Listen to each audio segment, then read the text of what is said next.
കഥ സമാധാനം. എഴുതിയത് രഞ്ജിത്ത് കുഞ്ഞിമംഗലം. സമാധാനം. പുറത്ത് നല്ല മഴയും തണുപ്പും. കൊതുകാശാൻ്റെ കാമ്പോജിരാഗം അലോസരമായപ്പോൾ മുകളിലെ പങ്കയുടെ വേഗത കൂട്ടേണ്ടി വന്നു. പിന്നെ പുതപ്പിനിടയിൽ പോലൊരു കിടപ്പാണ്. നല്ല ഉറക്കം പിടിച്ച സമയം. സ്വപ്നങ്ങൾ പോലും ഉറങ്ങുന്ന 10-ാം പാതിരയ്ക്ക് തൊട്ടടുത്ത് വെച്ചിരുന്ന ഫോണിലൊരു കോൾ. ശപിച്ചുകൊണ്ട് പുതപ്പ് നീക്കി ഫോൺ തപ്പിയെടുത്ത് ചെവിക്ക് വെച്ചു. മറുതലയ്ക്കൽ അടുത്ത ക്രിസ്ത്യൻ പള്ളിയിലെ സുഹൃത്തായ കപ്പ്യാര്. ഈശോ മിശിഹായ്ക്ക് സ്തുതിയായിരിക്കട്ടെ, ഞാൻ ചോദിച്ചു. ഈ പാതിരാത്രിയിലാണോ കപ്പ്യാരെ സ്തുതി പറയുന്നേ? കാര്യം തിരക്കിയപ്പോൾ കപ്പ്യാരുടെ വക ഒരു കമൻറ്റ്. ഉറങ്ങിയോ? പിന്നെ ഈ പാതിരയ്ക്ക് നേരം വെളുക്കാൻ മനുഷ്യൻ കണ്ണും തുറന്നിരിപ്പല്ലേ. കാര്യം പറ കപ്പ്യാരെ. നാളെ രാവിലെ 10 മണിക്ക് പള്ളിയിൽ ഒരു പരിപാടിയുണ്ട്. അതിനാൽ അതിനാവശ്യമായ സാധനങ്ങൾ എത്തിക്കണം. മറ്റു തിരക്കുകൾ കാരണം നേരത്തെ പറയാൻ വിട്ടുപോയതാടാ. അപേക്ഷയാണ്, ക്ഷമിക്കണം. കപ്പ്യാർക്ക് വേണ്ടത് പള്ളിയിലേക്കുള്ള പ്രാതൽ ആവശ്യത്തിനുള്ള ആഹാര സാധനങ്ങളാണ്. അതുതന്നെയാണ് എൻ്റെ ഉപജീവന മാർഗവും. സംഗതി ഞാൻ ഏറ്റെടുത്തു.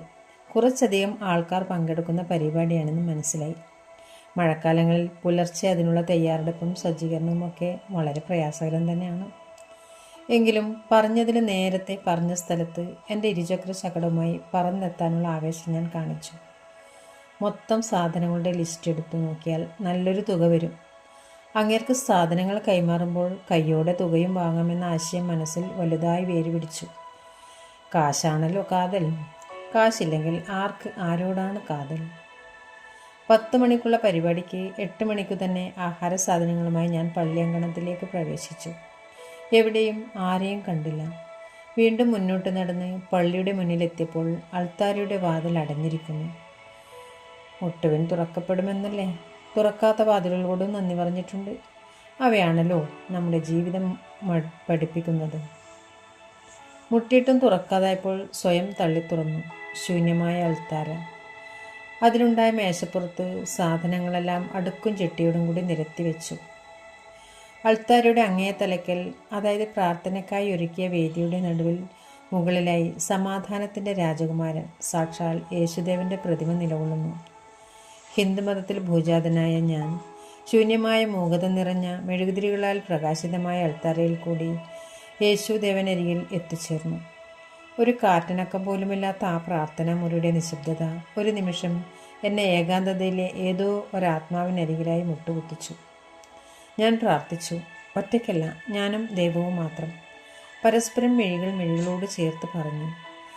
സമാധാനം എന്നത് ആത്മാവിൻ്റെ ഫലങ്ങളിൽ ഒന്നല്ലേ? അങ്ങ് നൽകുന്ന സമാധാനം ഒരു വിലപ്പെട്ട സമ്മാനമാവുന്നു.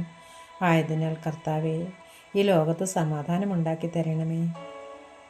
ഒരു അന്യമതക്കാരൻ്റെ കണ്ണടച്ചുള്ള ആത്മാർത്ഥ പ്രാർത്ഥന ദൈവം കേൾക്കാതിരിക്കില്ല. കാരണം ദൈവമല്ലല്ലോ മതമുണ്ടാക്കിയത്. പ്രാർത്ഥനയ്ക്കൊടുവിൽ കുരിശ് വരയ്ക്കുമ്പോൾ പിറകിൽ നിന്ന് എൻ്റെ ചുമലിൽ ഒരാൾ സ്പർശിച്ചു. കർത്താവായിരുന്നെങ്കിൽ എന്ന് ആശിക്കാതിരുന്നില്ല. തിരിഞ്ഞു നോക്കിയപ്പോൾ കപ്പ്യാര് എന്നോട് എഴുന്നേൽക്കാൻ ആവശ്യപ്പെട്ടു. ഞാൻ എഴുന്നേറ്റപ്പോൾ അയാൾ ചോദിച്ചു, എന്താ പ്രാർത്ഥിച്ചേ? ഞാൻ പറഞ്ഞു, ലോക സമാധാനത്തിന് വേണ്ടി, എല്ലാവരും ഒരു മനസ്സോടെ ഒരുമയായി കഴിയുന്നതിന് വേണ്ടി. അയാൾ പറഞ്ഞു, അങ്ങനെ തന്നെ ഭവിക്കും. നിങ്ങൾ ദൈവത്തിൻ്റെ അടുത്തേക്ക് ക്ഷണിക്കപ്പെട്ടവനാണെങ്കിൽ സമാധാനവും കൈവരും. ഒന്നുകൂടി അയാൾ കൂട്ടിച്ചേർത്തു, ഞാൻ കൊണ്ടുവന്ന സാധനത്തിൻ്റെ പൈസ അടുത്താഴ്ച തരാം. എൻ്റെ ഗൂഗിൾ പേ തകരാറിലാണ്. എൻ്റെ കപ്പ്യാരെ, ഉള്ള സമാധാനവും പോയി കിട്ടി. അയാൾ ചിരിച്ചുകൊണ്ട് പറഞ്ഞു, ശാന്തവും അക്രമമില്ലാത്ത അവസ്ഥയല്ലേ സമാധാനം? ശാന്തനായി തിരിച്ചു പോകുക. ദൈവം നിന്നോടുകൂടെ ഉണ്ട്. പള്ളി അങ്കണത്തിൽ കൂടി നടക്കുമ്പോൾ ഇടയ്ക്കിടെ തിരിഞ്ഞു നോക്കാതിരുന്നില്ല. ഒരു സമാധാനത്തിന് വേണ്ടി. കപ്പ്യാരോ കപ്പ്യാരുടെ രൂപത്തിൽ ദൈവമോ പൈസയും നീട്ടിപ്പിടിച്ച് തിരിച്ചു വിളിച്ചാലോ ഒരു സമാധാനമായേനെ. ശുഭം.